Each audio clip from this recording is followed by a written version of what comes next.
There are few words in the galaxy that carry the same cold weight as Inquisition. The mere whisper of it, hissed in the echoing corridors of a void ship, or muttered behind the cracked altar of some forgotten shrine, has the power to still 1,000 voices.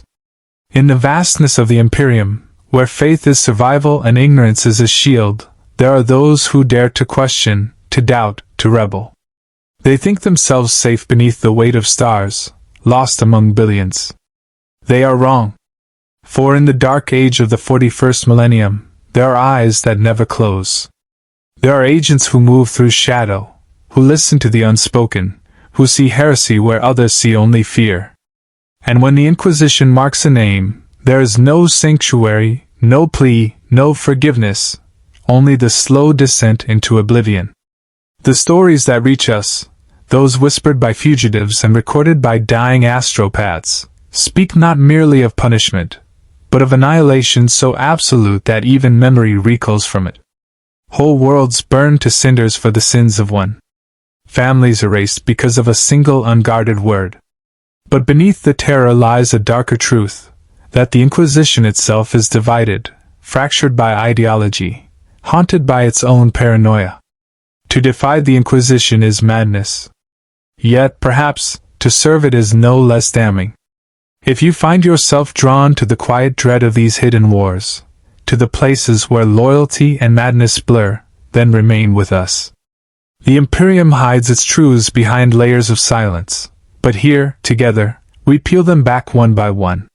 Subscribe to join the archive, share this chronicle so others may glimpse the shadowed heart of the Emperor's realm, and let us descend deeper into the secrets that men were never meant to know. The air in hive Desolium tastes of rust and recited prayers. Every breath is a mixture of incense smoke, machine oil, and fear. The underhive never truly sleeps. Its lights flicker in perpetual twilight, its streets a maze of corroded steel and whispering shadows. Down here, faith is not devotion but survival. Each morning, workers scrape the grime from the imperial Aquila etched into their walls, hoping the symbol will keep the collapse of the hive from swallowing them whole. Marent Vos had long ago stopped believing that the Emperor was listening. A mid-tier scribe of the Lex Mechanic order, his life was a blur of monotonous transcription, copying endless records of servitor maintenance, water reclamation quotas, and birth registries no one would ever read. His cubicle was a coffin-sized alcove lit by the dim blue glow of a lumen strip. He took comfort in routine, the familiar click of his data slate stylus, the whisper of parchment, the quiet hum of distant cogitators. But comfort in Desolium is a fragile illusion, easily shattered by a sound. That sound came on the 19th rotation of the 12th cycle, an irregular buzz from the archive chute.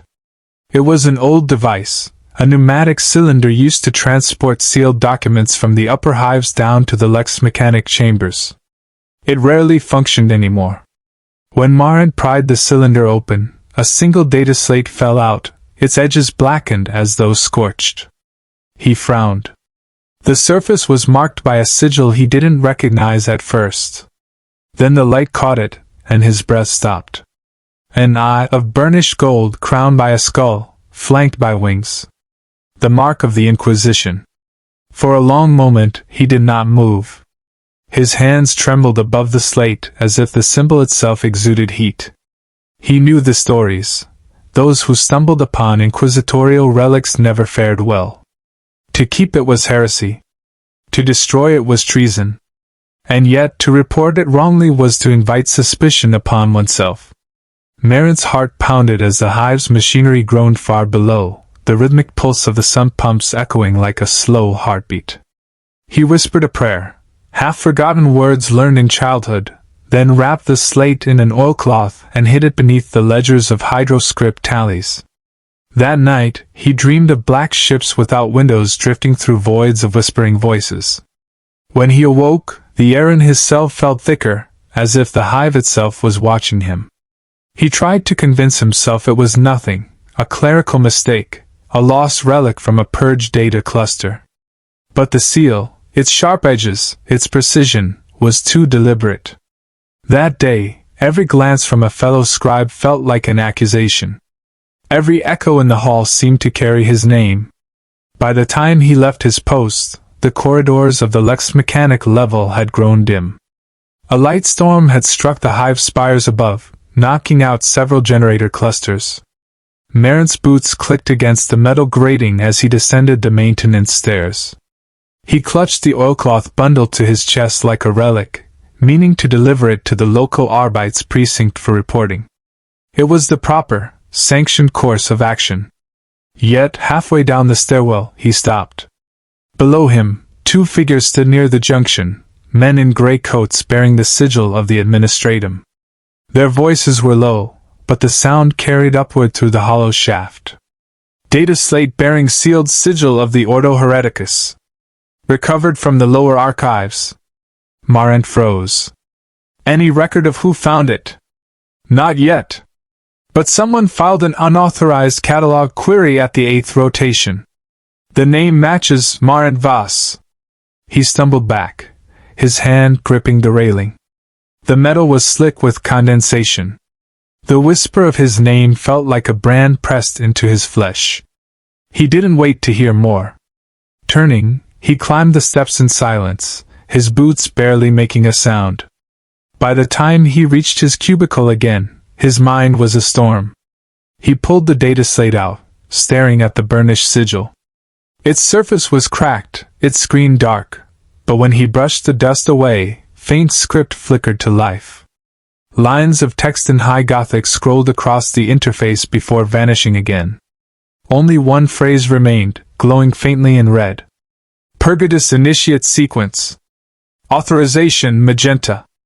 Marent didn't understand the words, but the device hummed faintly in his hands. The metal grew warm, almost alive. His first instinct was to drop it, but curiosity anchored him. He placed it on the desk and reached for his stylus, then stopped. The lumen light above him flickered twice, then went dark.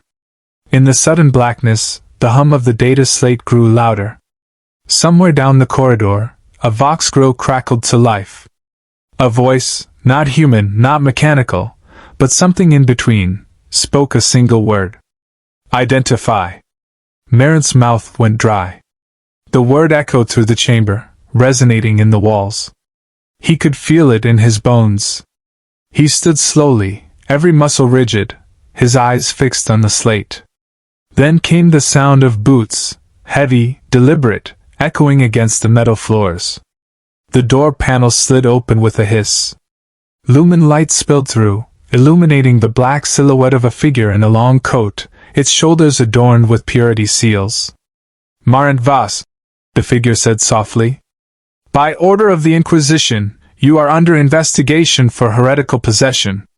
Marent could only stare. The sigil gleamed on the man's chest, identical to the one on the slate. He didn't remember dropping it, but the slate shattered against the floor, and the light within it died. The inquisitorial agent stepped forward. On your knees.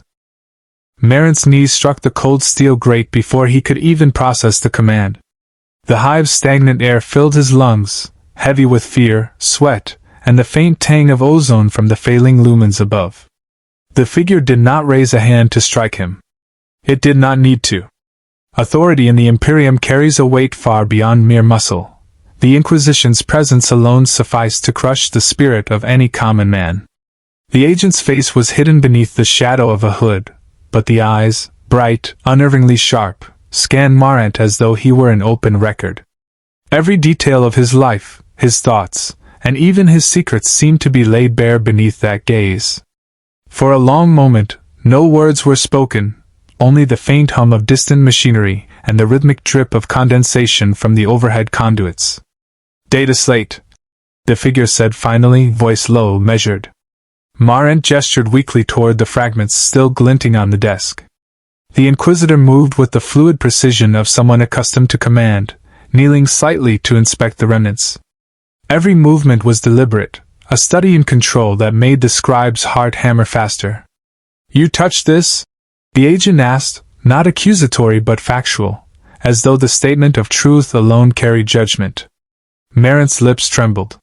He tried to answer, but only a faint squeak emerged. "You are aware of the consequences, are you not?" The words fell like hammers. Marent swallowed, nodding, though his mind raced. He had read of entire worlds destroyed for less. Families eradicated for a single miswritten report. And now, somehow, he was part of that machinery. The figure straightened, and a thin, metallic device extended from the wrist. A small probe, humming faintly, scanning the scribe. It was a neural interrogator, capable of tracing thought patterns and emotion, detecting lies as easily as breaths. Marent felt the first prick of panic. He tried to calm himself, recalling every prayer and hymn his mother had taught him. But logic and faith could not protect him here. This was no sermon, no ritual of mercy. This was observation. "You do not lie," the agent said, reading him with terrifying precision. "But innocence is no shield." The statement hung in the air, final and immovable. Marent swallowed again, feeling his throat dry to dust. He had expected trial, perhaps punishment, but the weight of inevitability was worse than any lash or flame. The Inquisition did not err. It did not forgive. It only observed and struck. A sudden noise, a clatter of boots from the stairwell, made Marent flinch. Another figure appeared, this one shorter, bulkier, dressed in the muted gray of the Arbites. The two exchanged a nod. "Prepare him for transit," the Inquisitor ordered. "And remove any chance of communication with the Underhive." Marent's stomach churned. Transit in inquisitorial terms was not a ride through the hive. It was a sentence, a descent into places so secret that few even knew their coordinates. The short figure stepped forward and laid a hand on Marent's shoulder. The contact was cold steel beneath fabric, an almost casual assertion of dominance, and the scribe could not help but flinch. He was escorted through corridors that twisted impossibly, even by the hive's own warped architecture. The walls seemed to close in, their rivets and piping forming oppressive patterns, almost as though the steel itself conspired to trap him. The hum of generators overhead grew into a steady roar, vibrating through the soles of his boots, through his bones. Every step felt like a descent into a pit he could not climb from. Finally, they reached a chamber illuminated by harsh white light, where a transport void skimmer waited. Its hull gleamed with fresh ceramite plating, and on its sides the Inquisition's emblem was painted in stark black. The sight should have reassured him. It was well maintained, clean, but it did not. Instead, it confirmed his worst fears. There would be no witnesses to his journey, no chance for explanation, no human voice to plead on his behalf. Once aboard, Marent was shackled with restraints that whispered faintly, pressing cold against his wrists. He tried to calm himself by repeating prayers under his breath, but the words felt hollow, meaningless. Around him, the void skimmer thrummed with energy, the sound rising to a pulse that echoed in his chest. He pressed his forehead to the hull and closed his eyes. Somewhere in the distance, the hive continued its endless decay, oblivious to the fate of one scribe caught in its labyrinth. The Inquisitor finally spoke, voice carrying the same calm authority that had frozen him on the stairwell. "You will be questioned. Not merely for what you have touched, but for what you have thought. The Imperium tolerates no ambiguity." Marent's stomach clenched. Thought. They could probe thoughts. He had spent his life hiding his doubts, scribbling records that had become an armor of normalcy. Yet in this vessel, alone with these agents of judgment, even the walls themselves seemed to carry whispers of accusation. Hours passed in tense silence. The void skimmer hummed through the lower hives, climbing toward the higher industrial tiers and beyond. Marent counted them in his head, every rotation, every beat of the engines, but time was irrelevant here. Fear had a way of dissolving it entirely. When the Inquisitor finally approached, bringing with him a small hololithic display, Marent caught a glimpse of the data slate fragments from the archive. Even broken, they glowed faintly, as though resisting their own destruction. "You are aware," the Inquisitor said, "that objects such as these are never lost. They are never destroyed. They merely wait, until discovered by the wrong hands." Marent could only nod, his throat too tight to speak. "And now you are among those hands. You will learn why the Imperium strikes before mercy can even be considered." The ship's engines thrummed harder, vibrating through the steel restraints. Outside the viewport, the hive stretched into darkness, endless and suffocating, a labyrinth of smoke and iron that seemed almost alive. Marent pressed his forehead again to the hull, wishing for oblivion, for escape, for a single impossible miracle. He would find none of these things. By the time the void skimmer broke through the outer tiers of the hive, the lights of Desolium were nothing but scattered sparks against blackness. Marent Vos sat slumped in the restraints, every nerve alight with dread. The air inside the vessel smelled faintly of ozone and metal polish, a sterile odor meant to mask the unease of those aboard. Yet no aroma could drown out the pounding of his own heart or the constant, faint vibration under his boots, the pulse of a machine as relentless as the Imperium itself. The Inquisitor approached again, this time with a tone softened only by calculation. "Few survived their first encounter with the Inquisition unscathed," he said. "Survival is not the same as innocence." Marent flinched at the words. They were neither threat nor promise, merely statement, yet in that neutrality lay the heaviest burden. The implication was clear. Merely existing while under scrutiny was enough to place a man on the knife's edge of death. He dared to glance at the hololithic display. The fragments of the data slate floated within its projection, showing the sigil glowing faintly even in destruction. "Why me?" he whispered, almost unheard. The words dissolved into the hum of the ship. The Inquisitor did not answer. Perhaps he could not. Perhaps the question was meaningless. In this corner of the Imperium, answers were a privilege of those who wielded power, not those who feared it. Hours, or perhaps minutes, passed, measured only by the changing intensity of the void skimmer's hum and the subtle shifts of the ship in the void. Marent could not tell if he had eaten, if he had slept, if the hours outside held any meaning. His mind cycled through prayers, half-remembered liturgies, and fleeting fragments of hope that crumbled like ash under the weight of certainty. Then came the first test. The Inquisitor motioned, and a second figure entered the chamber, a psyker, pale and tense, their eyes closed as if listening to a distant chorus only they could perceive. The psyker held a small device, a neuroprobe, that pulsed faintly with light. Marent's stomach convulsed. He had heard the rumors. Such devices could map the mind, trace doubt and heresy, and strip a man of secrets he barely knew himself. "You will answer," the Inquisitor said. "But first, the mind must be examined. The slate has awakened something, and we must see what it is." Marent nodded, though the gesture felt hollow.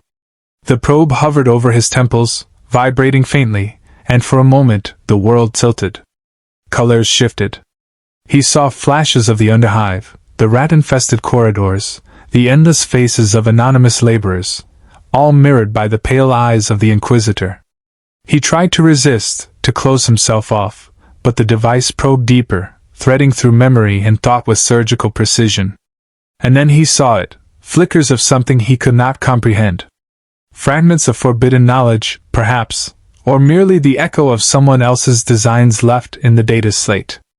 A cold certainty gripped him. He was a pawn, and the Inquisition's game was far older and more intricate than he could have imagined.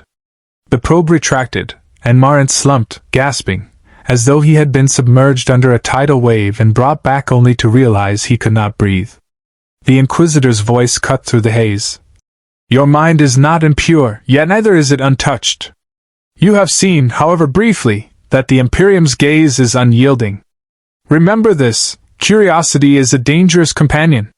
The void skimmer began its descent toward its final destination, a hidden station orbiting a world forgotten by most Imperial charts.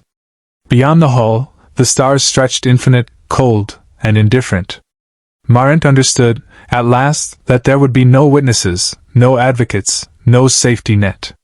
He was in the hands of a machine far larger than the city he had called home, far larger than himself. And as the stars passed the viewport like silent watchers, he realized that he had not yet begun to comprehend the fate awaiting those who fall under the Inquisition's scrutiny. Silence filled the chamber. The only sound was the soft hum of the void skimmer, the rhythmic pulse that matched the fear in Marent's veins. Somewhere within that vast machinery, behind walls lined with iron and secrecy, The Imperium's eyes were everywhere, and the judgment was inevitable. Marent pressed his forehead to the hole one last time before darkness claimed him. He did not close his eyes voluntarily. He wanted to see, to remember, to record every detail, even if it meant preserving the memory of his own downfall. Somewhere, in the infinite corridors of the Imperium, the Inquisition waited. And the price for curiosity, for accidental discovery, for simple humanity, would be counted in fire and silence. The vessel shuddered, lights flickered, and the next stage of his journey began. The chamber was colder than the void outside. Metal walls reflected the stark, sterile lumens that hummed with a rhythm Marent Vos soon realized matched the pulse of his own fear. He had been stripped of his cubicle, his ledgers, his fragile sense of normalcy. Now, the scribe existed only as subject, as data point, as case for the machinery of the Inquisition to dissect. The restraints that bit into his wrists were heavier here, and the air carried the faint tang of ozone and antiseptic, a scent meant to sterilize both body and resolve. A team of interrogators waited. Each wore the disciplined garb of the Ordo Hereticus, layered with purity seals and augmetic enhancements that gleamed faintly under the lumens. Their faces were masks of detached curiosity, yet Marent could sense the undercurrent of zeal that ran like molten iron beneath the surface. He understood dimly that the zeal was as lethal as any lost gun. Here, faith was not protection, it was weaponized. The first interrogator stepped forward, a tall, narrow man with eyes like twin voids. He circled Marent, his boots echoing against the floor. "Possession of a forbidden data slate is one thing," he said. "Concealment another. And yet your mind has been touched." The word hung in the air, heavy, ominous. Marent felt it sink into his bones. The phrase meant more than mere exposure. It meant contamination, a mark on the soul that could not easily be erased. Marent tried to speak, to explain, to protest, but the machinery of their scrutiny preempted him. A psyker, pale and tense, extended a neuroprobe, its surface humming faintly. The device brushed against his temples, and the world shifted. Memories, some his, some strange, fragments of the slate itself, flickered through his mind like the shadows of a nightmare. Scenes of destruction, of worlds incinerated for a single act of defiance, of voices crying in voided silence, assaulted him.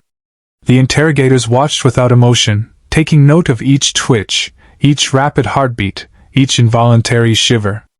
The psycher's eyes fluttered beneath closed lids, reading more than mere thought. They read intent, morality, hidden impulses. Marent realized then that innocence meant nothing here. He could think no heretical thought, he could feel no doubt, he could harbor no fear, even as fear gripped him entirely. Minutes became hours. Or perhaps hours became minutes. In this chamber, time had no purchase, only the unrelenting process of examination existed.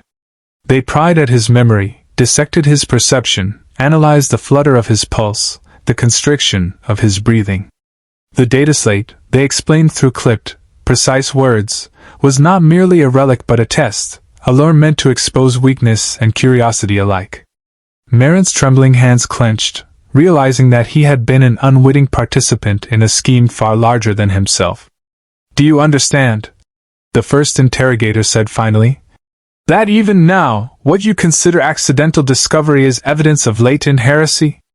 The words were calm, almost clinical, but Marent could feel their lethal weight. They were statements, not questions. In the Imperium, clarity carries the sharpest edge. And then came the sound, the hiss of the chamber doors opening, followed by a gust of acrid air. Another figure entered, clad in the more severe black of senior inquisitorial authority. The room seemed to shrink beneath his presence. "It is not enough to merely discover," he said. "One must survive judgment. And judgment is rarely merciful." His gaze swept over Marent, pausing just long enough to ignite the scribe's imagination with unspoken horrors. The Inquisitor motioned to a data slate on a pedestal, its surface glowing faintly. Marent recognized the fragments of his own life reflected there, the records of days he had thought mundane, the simple clerical acts that had become the instruments of his own doom. "Every action is a record," the voice continued. Every thought a ledger. The Imperium watches through both, and the Inquisition ensures that nothing escapes accountability. Marent swallowed hard. Accountability. The word resonated like a hammer against his skull. He had spent his life buried in paperwork, copying lists and tallies for a bureaucracy so vast it seemed infinite. Yet this same bureaucracy had turned its full might upon him, finding in his mere existence the seeds of suspicion. He realized then that the Inquisition did not merely punish, it purged. It stripped away the ordinary, the mundane, and left only the raw essence of survival, or obliteration. A psyker approached once more, the neural probe now hovering in the air. Marent flinched instinctively, but it was too late. The device hummed and sparked faintly, reaching into memories and emotions with surgical precision. He felt every fear, every doubt, every hidden thought, exposed as though laid bare on an altar. He could not lie. He could not hide. The probe demanded truth in the purest, most absolute form, and the truth terrified him. The senior Inquisitor's voice cut through the haze. This is the purge. Not of flesh alone, but of mind, of soul, of potential. The Imperium tolerates no ambiguity. You will emerge, one way or another, purified or destroyed. Marent's vision blurred. The hum of machinery, the hiss of the probe, the echoing footsteps of those who surrounded him, all merged into a single, oppressive tide. Somewhere beyond the reinforced walls, the hive continued to pulse with indifferent life, oblivious to the drama of judgment unfolding within. Yet here, in this chamber, time itself seemed subordinate to the will of the Inquisition. And Marent realized the terrible truth: survival was no longer a matter of skill, intelligence, or courage. It was a matter of compliance with forces he could barely perceive, a game where the rules were secret and the penalties absolute. He had entered a world where a single misstep, a single misjudged thought, could erase him completely. And the Inquisition, cold and unyielding, would allow no error, no mercy, no reprieve. The hours dragged like lead as Marent Vos was subjected to examination after examination. Each interrogator approached him in a different way. One spoke only in clipped High Gothic, demanding verbal affirmation of loyalty. Another relied on the neural probe to map the contours of thought, searching for a spark of doubt or fear. A third scribbled notes in a fluid, precise hand, recording each micro-expression and heartbeat with relentless precision. The combined effect was a psychological siege, a methodical peeling away of all pretense of safety or autonomy. The scribe's mind wandered despite himself. He remembered the underhive, the narrow alleys slick with promethium runoff, the distant cries of laborers, the faint, desperate prayers whispered to saints long forgotten. Here, in this chamber, all those memories felt irrelevant, like shadows of another life. Each memory was dissected, analyzed, and catalogued by agents who viewed him not as a man, but as a dataset.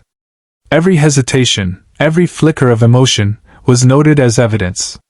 "Do you understand the nature of the Inquisition?" one of the interrogators asked, not expecting an answer. The question was rhetorical, the lesson embedded in the weight of their presence. Marent nodded mutely. To refuse would be considered insolence. To speak, even the truth, could be equally dangerous. His throat was dry, and his hands trembled under the cold grip of the restraints. The neural probe pulsed against his temples once more, and a new vision unfurled before him.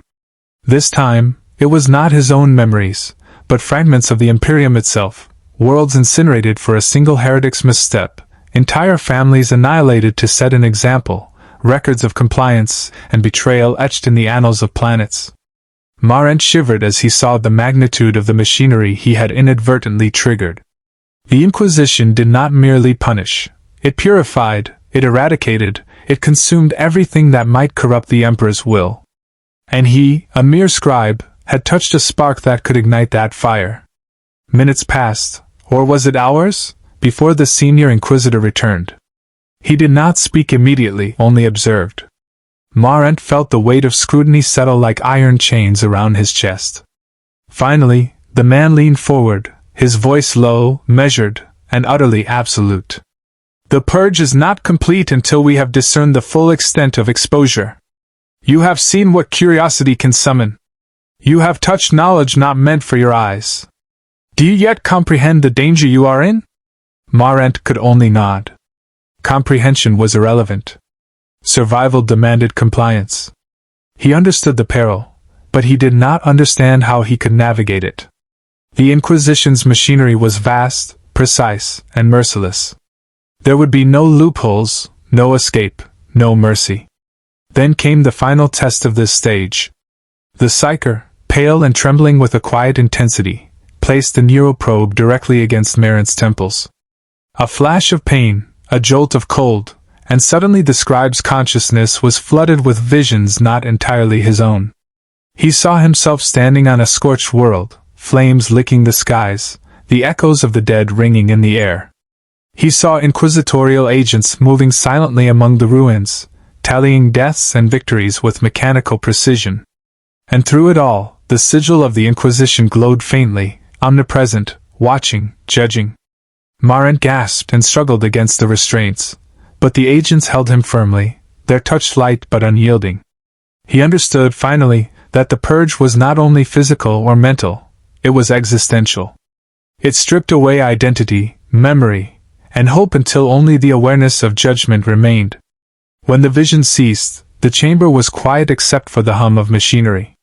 Marent collapsed forward slightly, exhausted beyond measure.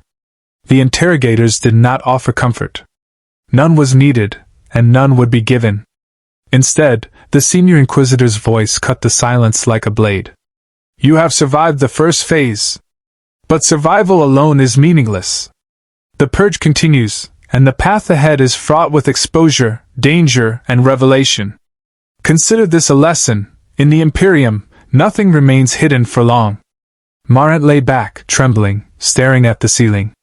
He had glimpsed the machinery of the Inquisition, and the realization left him hollow.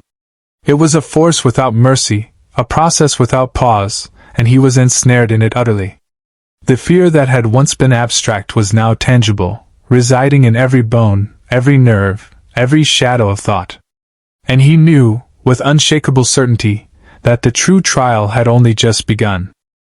The next stage of Marent's ordeal began with movement. The restraints were released, though the scribe's muscles protested with every step. He was led through corridors that seemed impossibly long, their walls polished to a clinical gleam, illuminated by the harsh, unblinking light of ceramite lumens. Each step echoed like a drumbeat of judgment. He passed doors behind which muffled screams and the faint scent of burning oil suggested the fates of those less fortunate. The chamber into which he was ushered next was a vast hall lined with observation ports and instruments, whose purpose he could not fathom. At its center, a pedestal bore the remnants of the data slate, now fully scanned and catalogued, while servitors in half-life stood idle, awaiting orders from unseen masters. The Inquisitor approached, hands clasped behind his back, eyes unwavering. The purge, he said, does not end in destruction alone. It ends in enlightenment, or in your case, understanding your position in the grand design. You have been touched by knowledge not meant for common men. You have glimpsed what lurks beneath the Imperium's surface. Some would call this dangerous, we call it necessary. Marent swallowed hard. He felt as though every word carried the weight of a world.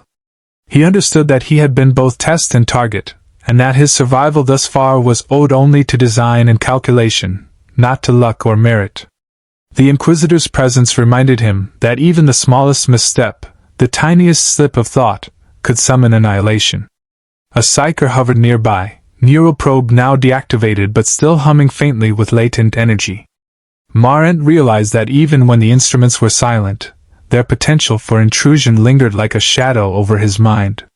The sense of constant observation pressed on him relentlessly. You will be briefed, the Inquisitor continued, on the ramifications of your actions, and on what will be expected of you going forward. But know this, the purge is a cycle, and cycles do not end. The Imperium tolerates no ambiguity, no weakness, no hesitation. Consider every thought, every action, every glance. It is all recorded, all weighed, all judged. Marent nodded, though the gesture felt empty. The weight of inevitability pressed against his chest, making each breath a labor. He realized then that the Inquisition did not merely seek heresy. It sought control, absolute and unyielding. Even survival demanded subjugation. As he was escorted to the transport chamber for the next leg of his journey, Marent stole one last glance at the observation hall. The devices, the servitors, the instruments of judgment, all were silent now, yet their presence lingered. It was as if the chamber itself had absorbed the horror of countless examinations and now radiated it outward, a warning to all who dared enter.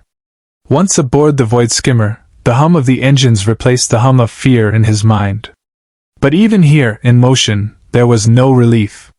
He understood that the next chapter of his life would be spent under unbroken scrutiny, in a web of secrecy and ritual that stretched across the Imperium. The purge had stripped him bare of comfort, of illusion, of hope. All that remained was awareness of the Inquisition, of its reach, and of the fragility of life beneath its gaze. As the vessel departed for the orbiting station where the next stage awaited, Marent closed his eyes briefly, feeling the pulse of the engines align with the pulse of his own fear. He knew that what awaited him was not merely interrogation, but immersion into the machinery of the Imperium, exposure to truths and processes designed to grind men into compliance, or erase them entirely. In the silence of the skimmer's cabin, he understood the reality of his existence. The purge was not a single moment. It was an ongoing force, invisible yet inexorable. And he, Marent Vos, had become a living record of its power, a witness to the terrifying efficiency of the Inquisition. The void skimmer hummed on, carrying him toward his uncertain fate, as the stars outside passed silently by. And somewhere, beyond human comprehension, the Imperium watched, calculated, and waited. The void skimmer's engines thrummed beneath Marent Vos like a heartbeat he could not control, a relentless pulse that seemed to echo through every bone in his body. The vessel glided through the shadowed space above a world almost forgotten by imperial charts, a planet scarred by centuries of war and neglect. Outside the viewport, void dust swirled in slow eddies, catching the faint lumens of distant stars, each glimmer a silent witness to the inexorable machinery of the Imperium. Marent's restraints had been replaced with lighter bonds, a gesture that suggested trust, or perhaps only a test of his compliance. He sat quietly, hands folded, aware that the Inquisition's gaze, both literal and figurative, was never far. The chamber around him was stark, lined with instruments whose function he could only imagine. Servitors moved silently, their augmetic limbs precise and unfeeling, attending to tasks that remained hidden behind metal panels and sealed hatches. He understood, with cold clarity, that these were not servants of mercy. Every movement, every sound, every observation was part of a larger calculation, a web of surveillance designed to measure his reaction, his thoughts, his very will. Then she appeared. The figure entered silently, her presence as fluid and deliberate as the void itself. Her robes were dark, trimmed with subtle markings of the Ordo Hereticus, but unlike the rigid agents he had encountered, she moved with the grace of someone accustomed to secrecy and subtlety. A rosette gleamed faintly on her chest, signaling rank, purpose, and discretion. Marent's breath caught. He had been prepared for interrogation, judgment, perhaps even punishment, but not this. "You are Marent Vos," she said softly, almost a whisper, yet the words carried the weight of certainty. Her eyes, bright and knowing, seemed to pierce through the layers of fear and fatigue that clung to him. "And you have touched what was meant to remain hidden. And yet you are alive." He could only nod, too stunned to speak. His mind raced. Questions rose and fell like tides, each one swallowed before it could surface. Who was she? Why had she spared him? And most importantly, what did it mean that he had not been destroyed instantly, as the others had warned? "You are now under my protection," she continued, stepping closer, her movement purposeful but unhurried. "Not as an ally, not as a friend, but as a necessary instrument. The Inquisition's gaze is vast yet fractured. Some threads move in shadow, others in light. You have become entangled in threads that even I cannot fully explain." Marent swallowed, the words forming a knot in his throat. Entangled. Instrument. Shadow. He had thought his survival improbable. Now it seemed deliberate. The data slate, the purge, the relentless questioning, all part of something larger, something calculated beyond his comprehension. She led him to a separate chamber aboard the void skimmer, one that seemed more personal, less clinical. The air smelled faintly of incense, though it did nothing to mask the metallic tang of machinery. Here, the instruments and servitors were fewer, their purpose more opaque. She gestured for him to sit, and he obeyed, unable to resist. "You have questions," she said, her tone a mixture of observation and faint amusement. "Do not try to conceal them. Curiosity is dangerous, but it is also inevitable." Marent's mind reeled. The room was silent except for the faint hum of servitors and the low vibration of the engines. He thought of the interrogators, the psychers, the relentless scrutiny, and wondered how she differed from them. Was she mercy incarnate, or merely a different face of the same machinery? He could not tell. "You will be briefed," she said, producing a small hololithic display. It floated between them, showing fragments of the data slate, the world below, and charts he could barely interpret. This was no accident. The slate was designed to test, to bait, to measure. And you responded in a manner that proved useful. Perhaps dangerously so. Marent felt a cold chill. Useful. Dangerous. Words that implied his life had become a tool, a lever in the hands of forces he could not comprehend.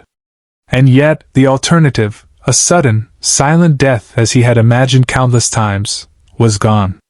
For now, survival was contingent on obedience, comprehension, and the subtle negotiation of trust. The woman's gaze softened briefly, just enough to suggest reflection. "You will learn, in time, that defiance and obedience can look the same. That shadows conceal as much as they reveal. And that the Inquisition is not always as absolute as it seems. But remember this, in this game, the price of misstep is eternal silence." Marent nodded, the weight of the words pressing into him. Every instinct screamed to flee, yet he understood that no escape existed, at least not in any sense he could conceive. He was aboard the vessel, under the guidance of an enigmatic figure whose allegiance and intent were impossible to determine. He was, in every sense, a prisoner, a witness, and now a participant in something far larger than he had imagined. She stepped back, and the display shifted to show the void beyond the ship, a swirling maelstrom of stars, debris, and distant light. "The world below," she said, "is scarred by past purges, by the consequences of curiosity, rebellion, and error. You will witness only a fraction of what has occurred there. And from what you see, you will learn the measure of the Inquisition's reach, and its complexity." Marent swallowed again, feeling the pulse of fear, awe, and reluctant anticipation all at once. He understood, finally, that he was being drawn deeper, not merely into the machinery of the Inquisition, but into its secrets, its shadows, and the web of influence that extended far beyond any single chamber or world. He was part of a story larger than himself, and the full weight of that realization was almost too much to bear. The woman's voice cut through the rising tide of his thoughts. "Rest now. In time, the lessons will come. But first observe. Learn. Endure. Only then can you begin to navigate the path ahead." Marent sat back, the hum of the void skimmer vibrating through him. Outside, the stars passed silently, indifferent to the fragile life contained within the vessel. And yet, within the shadows of the ship, he could feel the faint pulse of unseen watchers, of power both terrifying and mesmerizing. He realized he had survived, but survival, he now understood, was merely the beginning. Marent Vos spent the next cycles in silence, though silence aboard the void skimmer was relative. The hum of engines, the faint hiss of servitors, and the occasional murmur of unseen operators formed a constant backdrop. His mind, however, was anything but silent. The encounter with the woman, the veiled one, as she had not named herself but whose presence radiated that authority, left him tangled in questions. Why him? Why the data slate? Why the apparent leniency in a system defined by judgment and eradication? The answer, he suspected, lay in shadows. In the Imperium, nothing moved without purpose, and the veiled ones were masters of that hidden calculus. They were not like the overt interrogators, nor the psychers who probed with precision. They operated in a realm of subtlety, influence, and discretion.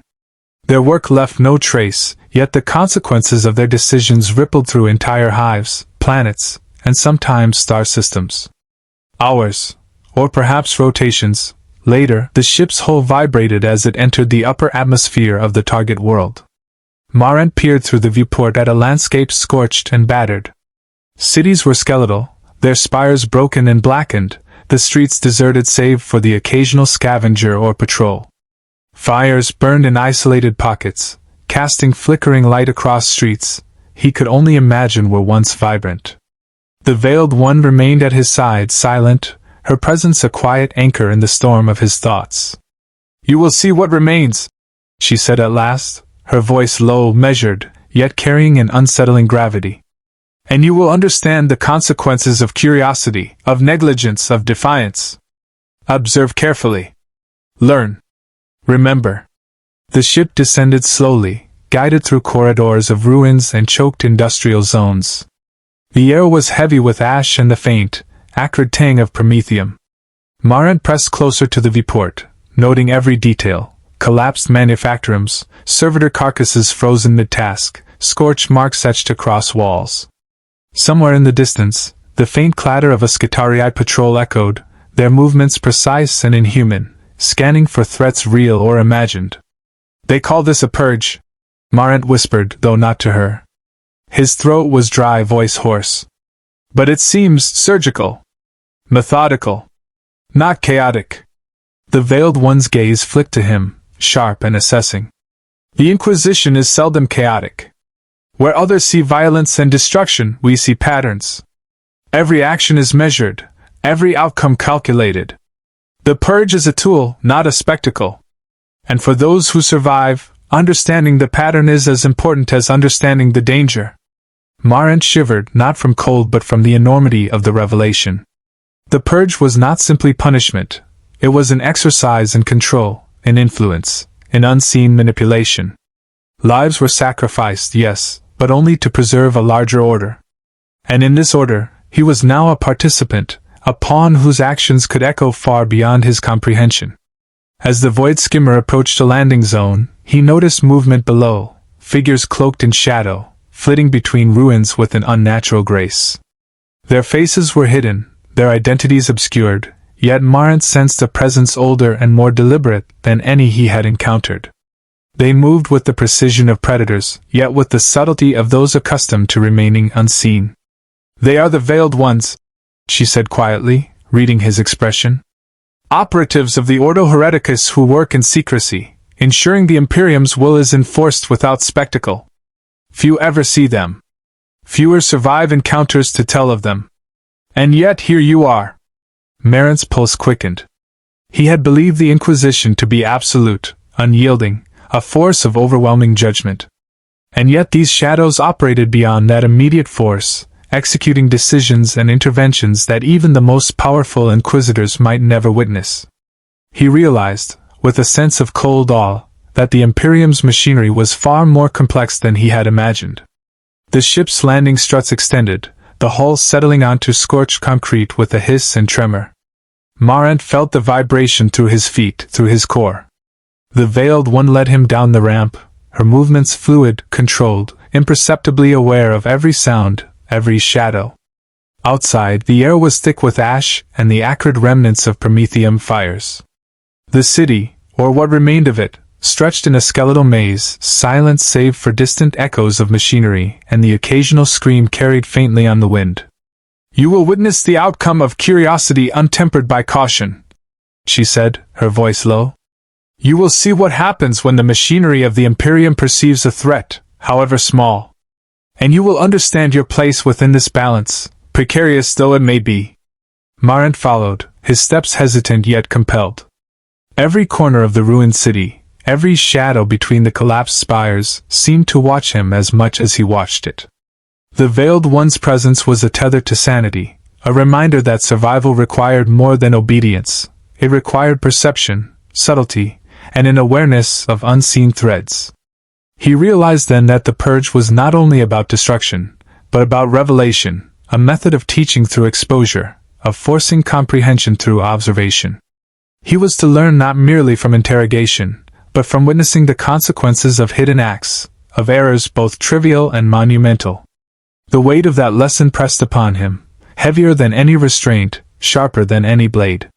And somewhere, in the ruins, the faint glimmer of unseen eyes, watchers, perhaps, or instruments of judgment, reminded him that even in survival, he was never truly free. Marent Vos walked through the skeletal streets under the Veiled One's careful guidance, each step a reminder of how small and fragile human life was beneath the weight of the Imperium. Shadows clung to corners and crumbling walls, twisting reality into something almost alive. Ash rose in lazy spirals from smoldering ruins, carrying with it the acrid scent of promethium and charred metal. Somewhere, a distant alarm echoed faintly, the mechanical call of a city still partially alive, though most of its inhabitants had vanished or perished during the purge. "They are watching," she murmured without looking at him, her tone casual yet absolute. Marent flinched.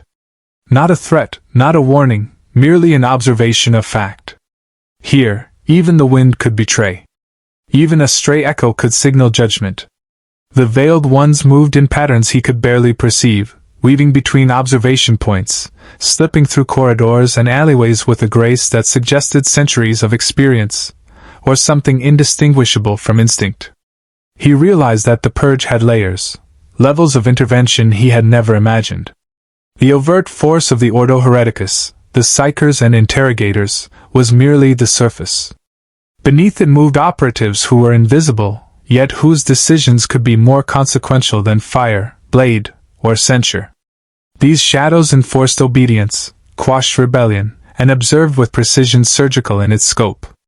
One misstep, one glance, one misinterpreted thought, and the outcome could be final. The Veiled One paused at the edge of a collapsed plaza, where once a manufactorum had stood. Its skeletal remains now jutted into the ashen sky, steel beams like frozen screams reaching toward the heavens. Servitor husks littered the ground, their mechanical limbs twisted and broken. Marent felt a shiver of revulsion and awe. "Was all of this necessary?" he asked, voice barely audible over the wind. She looked at him, her eyes luminous in the fading light. "Necessary is a relative term. The Imperium tolerates only order. The consequences you witness are not punishments for trivial crimes. They are outcomes of imbalance, moments when curiosity, defiance, or negligence intersected with the machinery of authority. What you see is precision, not chaos." Marent swallowed. The scale of what he was witnessing was unimaginable. It was no longer the fear of personal judgment that gripped him. It was the awareness that the Imperium, in all its vastness, could erase, manipulate, and correct entire societies with an efficiency that bordered on incomprehensible. Yet, in this calculated horror, there was method, even reasoning. And for the first time, Marent understood that his survival had been conditional, not accidental. "They operate here," she said, gesturing to the shadows, to the subtle distortions in movement and perspective, "to ensure the machinery continues without flaw. The Veiled Ones do not act as soldiers, nor as psychers, nor as inquisitors openly. They act as custodians of equilibrium. Few know of us, and fewer still see us. But we are as crucial as any blade, any probe, any decree." He looked again at the ruins, at the twisted machines and the broken edifices, and tried to reconcile the terror with the cold logic. He thought of his home, the underhive corridors he had walked daily, and understood how infinitesimal his previous fears were. Here, the scale of power, of judgment, of consequence, was planetary, and yet governed by the subtle hand of those who worked unseen. The Veiled One's voice broke through his thoughts. "You will witness more. You will learn, through observation and endurance, that survival in the Imperium is never assured. Even knowledge can be perilous. And yet, understanding it is the only path forward. You must see what few survive to see." Marent nodded, the weight of inevitability settling onto him like iron. His life, already stripped to essentials, had become a vessel for instruction, for observation, for learning the deepest patterns of control and judgment. And somewhere in the shadows, threads of unseen eyes followed his every step, calculating, weighing, judging. As the void skimmer prepared to lift off and carry him to the next site of observation, Marent felt a strange mixture of fear, awe, and grim anticipation. He understood now that the Veiled Ones were not merely protectors nor judges. They were architects of survival, of balance, of hidden consequence. And he, a simple scribe who had stumbled into forbidden knowledge, had become a witness, a participant, and perhaps even a tool. The stars passed silently beyond the viewport, indifferent to the fragility of human life, indifferent to fear, curiosity, and the terrible revelations of the world below. Yet in that indifference, Marent found a kind of clarity. Survival required understanding, observation, and adaptation. And adaptation, in the shadow of the Veiled Ones, demanded vigilance beyond anything he had known. He pressed his forehead to the hull once more, feeling the vibration of the engines align with the pulse of his own trepidation. The purge had revealed its deeper layers, the shadows of authority, and the unseen custodians of the Imperium's equilibrium. Ahead lay further exposure, trials not yet imagined, and the opportunity, or curse, of comprehension. In the silence of the void skimmer, Marent Vos understood one absolute truth: the Imperium's reach was infinite, and in its shadow, even survival was a lesson fraught with peril. The void skimmer descended through the thinning atmosphere, the hum of its engines resonating in Marent Vos's chest like a heartbeat measured by inevitability itself. Below lay a world scarred by centuries of neglect and conflict, a place where the remnants of once great hive cities jutted into ash-choked skies, their spires twisted and broken like petrified screams. The Veiled One stood silently at his side, her presence a steadying force amid the tide of fear and anticipation that gripped him. He had come to understand that she was both guide and arbiter, yet her motives remained as opaque as the shadows clinging to the ruined streets below. Marent's eyes traced the landscape, noting the skeletal frameworks of manufactorums that had once produced promethium and weapons for the Astra Militarum, now nothing more than hollowed reminders of past productivity and the impermanence of civilization. Servitor husks littered the streets, some still clinging to their programmed routines, others twisted and lifeless. Smoke spiraled lazily into the gray sky, a silent witness to the devastation wrought by the Inquisition's methodical purges. He felt as though the ground itself carried the weight of judgment, each crack and collapse a mark of lessons learned too late. "You must understand," the Veiled One said quietly, reading his tension like an open ledger, "that the Imperium's justice is layered. What you have witnessed before was only surface level. The echoes of judgment reach far beyond what is visible. Decisions made in the light of scrutiny radiate outward, affecting thousands, sometimes millions, before they are ever recorded. Those who survive to see it rarely comprehend the full scope." Marent swallowed hard, the enormity of her words sinking into him like stone. He realized then that the purge he had endured and witnessed was not merely punitive. It was a mechanism of order, subtle and terrifying in its precision.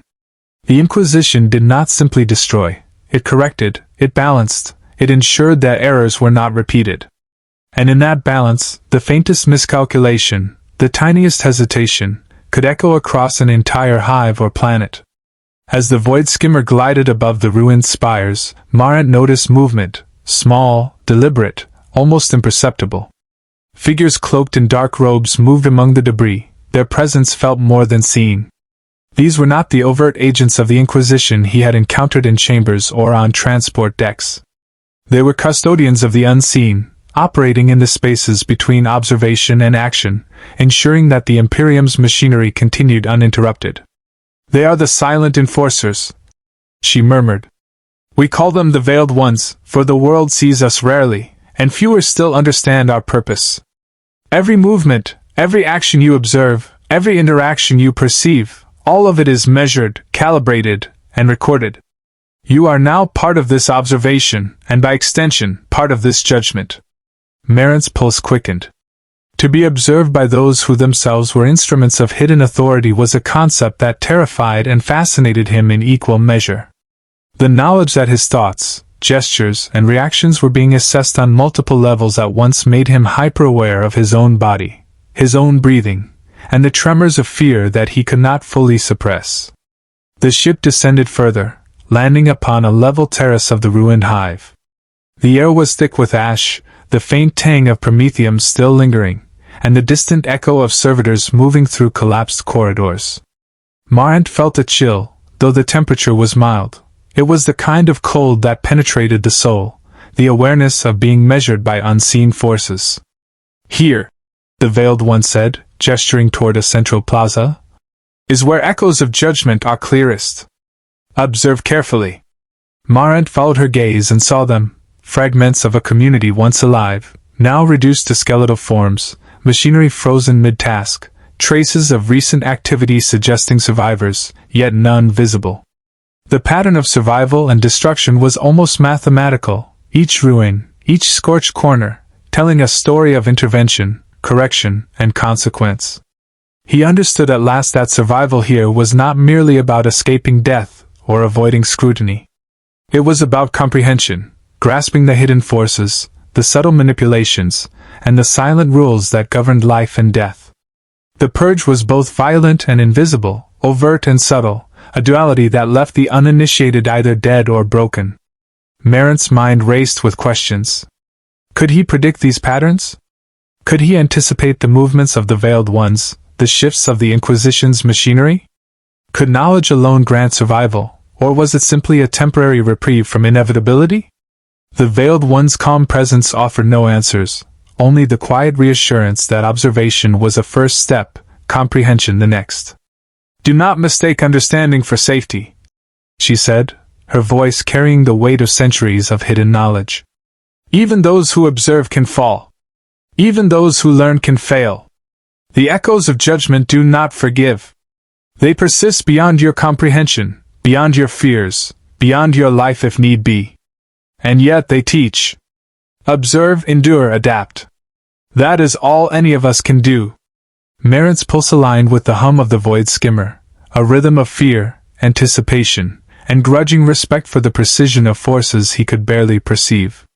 He realized then that the Inquisition's power was not in the immediate violence, but in the persistent, relentless echo of judgment. Every decision, every observation, every moment of hesitation or insight reverberated through the machinery of authority, shaping futures and extinguishing lives. He looked to the Veiled One, silent yet commanding, and understood that she embodied this principle. Not merely executioner, nor merely observer, but the living pulse of judgment itself, navigating shadows that others could not perceive, enforcing a balance that was invisible yet absolute. Survival, comprehension, and adaptation were no longer choices, they were necessities. Marent inhaled, the ashen air filling his lungs, tasting of fire, metal, and inevitability. His gaze swept the ruined plaza once more. He had been exposed to the purge, to its immediate machinery, and now to its echoes. The lessons were subtle, terrifying, and profound. And somewhere, in the depths of the ruined hive and the unseen corridors of power, judgment waited, patient and unrelenting. Marent Vos followed the Veiled One through the labyrinthine ruins, each step resonating with the weight of observation. Shadows clung to broken spires and collapsed manufactorums, moving as though alive, yet he knew they were more than mere darkness. Somewhere within them lurked the custodians of the Imperium's unseen order, the Veiled Ones, whose presence shaped events with a subtlety beyond comprehension. Every corner he turned, every hollow doorway, suggested surveillance not by eye alone, but by mind, calculation, and judgment. The plaza they entered was more than a ruin, it was a tableau of consequence. Servitor husks lay frozen mid-task, their programming interrupted by forces both mechanical and human. Scorched walls bore the faint traces of laser burns, the remnants of firefights that had occurred days, weeks, or perhaps even months ago. Marent's gaze swept across the scene, absorbing the patterns, the rhythms, the invisible logic of the purge. The destruction was precise, not indiscriminate. Each ruin, each scar, each discarded fragment of machinery was an echo, a calculated outcome of the Inquisition's relentless attention. "They operate in layers," the Veiled One said quietly, watching him closely. "The overt agents enact immediate judgment. The psychers probe for truth. And we, the Veiled Ones, maintain the equilibrium, guiding the machinery in silence. The echoes of judgment persist long after the act, shaping consequences that few will ever perceive. Marent understood viscerally that what he saw was only a fraction of reality. Every movement of the survivors, every pattern of destruction, every subtle shift in the city's ghostly rhythms, was part of a larger calculus. Lives were measured, weighed, and adjusted. The Veiled Ones were both shepherds and enforcers, architects of a delicate balance whose parameters few could grasp, and even fewer could survive if ignored. He noticed a faint movement across the far edge of the plaza, a small figure, almost imperceptible, darting between shadows. The Veiled One's eyes followed it calmly. "Observation," she murmured. "Even when unseen, we guide. Even when unnoticed, we influence. You will learn that survival is inseparable from perception, and perception is inseparable from judgment." Marent felt the weight of the words pressing into him, heavier than any restraint, sharper than any blade. The Inquisition, he realized, was not simply a force of punishment. It was a force of understanding. It eradicated not merely heresy, but imbalance, instability, and potential chaos. And in its silent calculus, even knowledge could become dangerous, even curiosity a liability. He wondered where he fit into this intricate web. The purge had exposed him to immediate judgment, the Veiled Ones had drawn him into observation, and now he was confronted with the echo of consequences that stretched across ruins, cities, and perhaps entire worlds. Survival demanded more than compliance. It demanded comprehension, adaptation, and the willingness to bear witness without faltering. The Veiled One led him to the edge of a collapsed manufactorum, its skeletal remains jutting skyward like petrified screams. "Here," she said, "you will see the persistence of judgment. Look closely." Marent's gaze traced the ruins, noting subtle patterns, scorch marks aligned with the calculated movements of the surviving servitors, debris positioned to create barriers, pathways cleared to guide or trap. Every detail spoke of foresight, calculation, and the quiet hand of those who operated in shadow. He understood then that the echoes of judgment were not always immediate, not always visible. They were the currents beneath the surface, the forces that shaped events without spectacle, and whose influence could decide life or death in ways the unobservant could never perceive. To survive, he would need to read these currents, anticipate their flow, and navigate the silent patterns with both caution and insight. The Veiled One's voice brought him back from his thoughts. "The Inquisition does not simply punish," she said. "It corrects. It balances. And it observes. What you see here is the manifestation of countless decisions, actions, and reactions. Understanding this is the key to enduring your role within it. Observe carefully, learn and remember. Every detail matters." Marent nodded, the weight of understanding settling over him like iron. The world below was a testament to judgment in action, a place where consequences persisted beyond the immediate, and where even survival demanded insight and awareness. He had been exposed to the purge, guided by the Veiled Ones, and now confronted with the reverberations of judgment itself. Each lesson was subtle, terrifying, and yet profound, a calibration of fear, comprehension, and endurance that would define every step he took henceforth. As the void skimmer lifted from the ruined terrace, Marent pressed his forehead against the viewport. The world below receded into ash and shadow, but its echoes lingered, imprinting themselves upon his mind with quiet insistence. He understood that the journey ahead would test him in ways he could not yet imagine. Observation, endurance, and perception would be his only tools against forces invisible yet absolute. He exhaled slowly, tasting ash and metal, and understood with absolute clarity, the Imperium's judgment was infinite, and the echoes of that judgment were unyielding. To endure was not merely to survive, but to comprehend, adapt, and move in harmony with a machinery older and more precise than any human mind could fully grasp. Marent Vos had survived the immediate purge. He had witnessed the Veiled Ones. And now, he stood at the threshold of a deeper understanding, one that would challenge not only his courage but the very way he perceived the forces that governed life, death, and consequence in the Imperium. The void skimmer sailed into the void once more, carrying him toward the unknown reaches of observation, judgment, and inevitable revelation. The void skimmer drifted silently through the darkness between stars, a vessel of shadow and purpose carrying Marent Vos toward a future he had yet to comprehend. The Veiled One remained at his side, silent as always, her presence both a comfort and a reminder of the scrutiny that never ceased.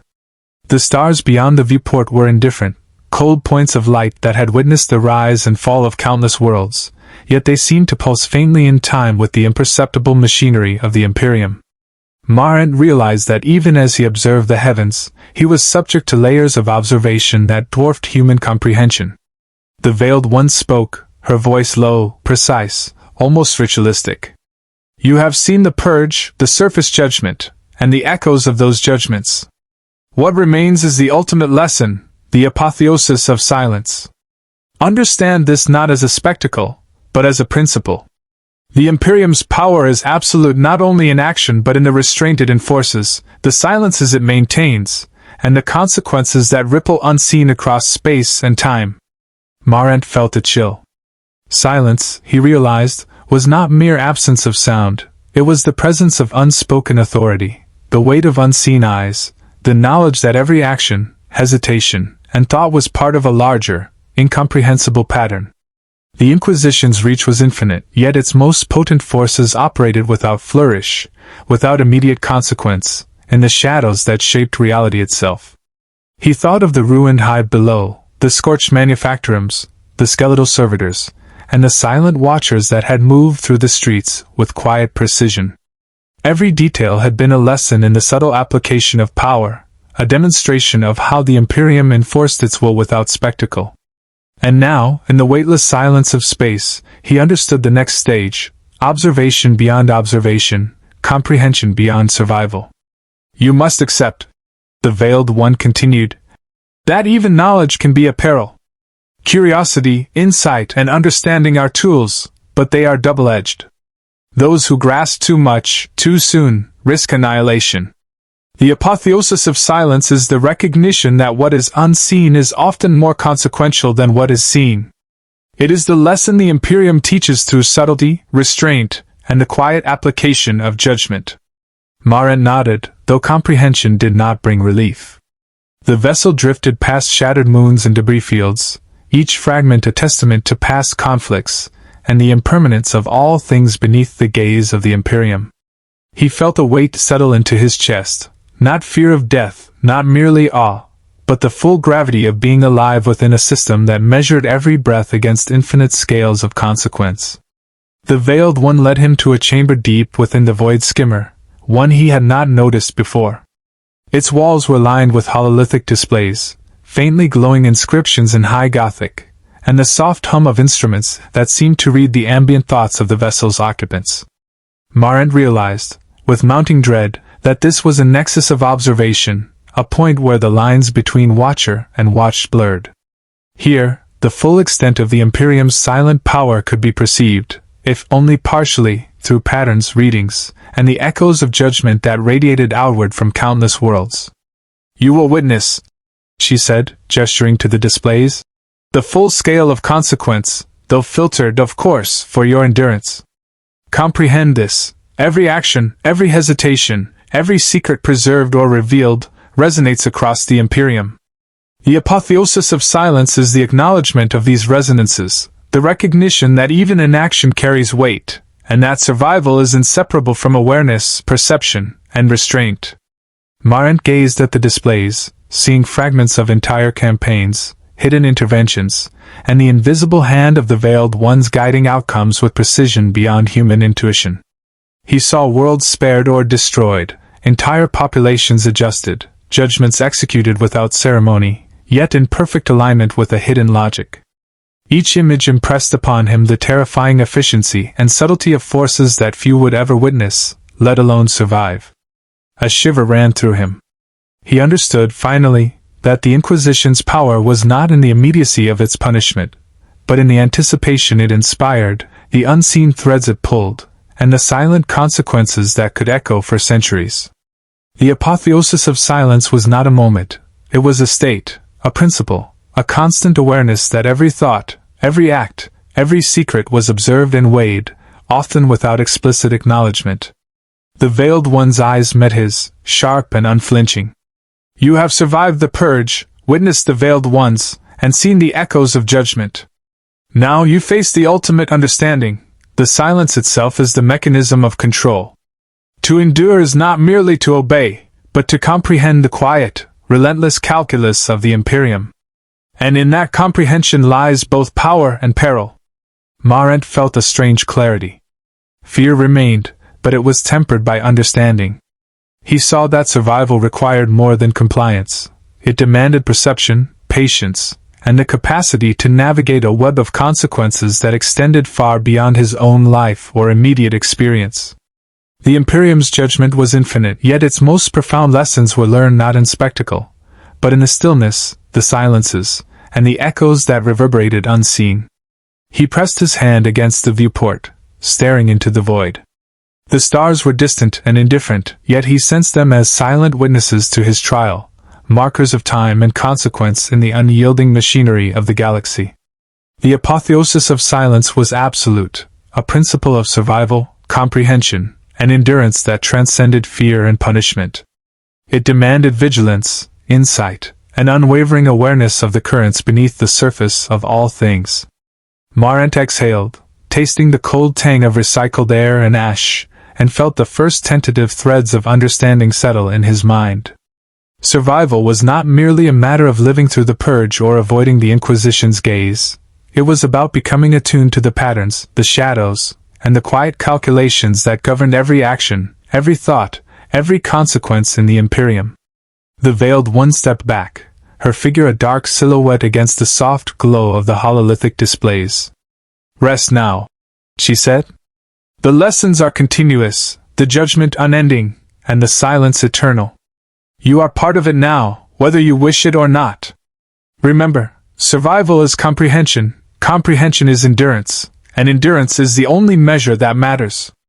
Marent closed his eyes, feeling the hum of the void skimmer align with the rhythm of his own pulse. He understood, with an intensity that bordered on revelation, that the galaxy itself was a network of judgment, consequence, and silence, and that he had been drawn, unwilling yet necessary, into the apex of that web. The apotheosis of silence was not a threat, nor a promise. It was the reality of the Imperium itself. And somewhere beyond the stars, beyond comprehension, the machinery of judgment continued, silent, infinite, and unyielding. Marent Vos opened his eyes to the dim glow of the void skimmer's interior, the hum of engines a constant, comforting rhythm. Yet comfort was a fragile illusion. He knew that silence carried as much weight as action. The lessons of the Veiled Ones, the observations of the purged world below, and the echoes of judgment were now etched into his consciousness. Every scar, every ruin, every whisper of movement in the dark corridors of the Imperium had been a syllable in a vast, unspoken language of power, one he was only beginning to understand. The Veiled One stood beside him, her presence a quiet anchor, and yet she remained a reminder that his comprehension alone did not guarantee survival. The lessons were subtle, continuous, and unforgiving. You have seen how the Imperium moves, she said softly, and yet what you have witnessed is only a fraction. Judgment is infinite, its machinery precise, and its consequences eternal. Even the smallest act of observation, the faintest hesitation, can echo farther than the mind can perceive. Marent felt the weight of her words pressing deep into him. He realized that survival was now inseparable from comprehension, that understanding the patterns of silence, control, and judgment was no less crucial than avoiding physical peril. The Imperium operated on levels beyond immediate perception, layers of cause and effect interwoven with unseen hands that moved with meticulous intent. Every shadow held potential observation, every stillness was charged with latent consequence. The void skimmer drifted past the shattered moon, its surface scarred by orbital bombardments and centuries of neglect. Marent's gaze lingered on the craters, the ruins of forgotten outposts, and the subtle glint of machinery still operational beneath layers of detritus. He understood now that even in apparent silence, there was activity, purpose, observation, and judgment at scales invisible to ordinary perception. Survival meant aligning oneself with these currents, interpreting them accurately, and moving within them without falter. You must learn to see without being seen. The Veiled One continued, her tone almost ceremonial. To understand the Imperium's judgment is to perceive the machinery beneath the machinery, the currents beneath the currents. This is the final lesson, the apotheosis of silence. Not spectacle, not decree, not punishment, but comprehension of the forces that shape reality unseen. Marent closed his eyes and allowed the vibrations of the void skimmer to synchronize with the rhythm of his own pulse. The silence was not emptiness, it was presence, intent, and consequence. He could feel the subtle resonance of decisions made across countless worlds, the faint threads of judgment extending like invisible ley lines, intersecting with his own position in ways he could barely trace. The Imperium was infinite, but he could navigate it if he learned to read the patterns, to interpret the echoes of past acts, and to move within the currents of hidden authority. Hours passed, or perhaps they were rotations. Time had become fluid aboard the drifting vessel. Marent observed, reflected, and internalized the weight of everything he had witnessed. The Veiled One's guidance was constant yet unobtrusive, a model of restraint that contrasted sharply with the overt displays of power he had once feared. He realized that restraint itself was a weapon, and silence a form of governance far more profound than fire or blade. Eventually, the void skimmer altered its trajectory, angling toward a distant star. The displays within the chamber shifted, showing fragments of worlds untouched by recent purges, places where the Imperium's judgment was applied subtly, preemptively, and often invisibly. Marent noted the patterns, the faint manipulations of survival, and the deliberate omissions of intervention, lessons that reinforced the central truth.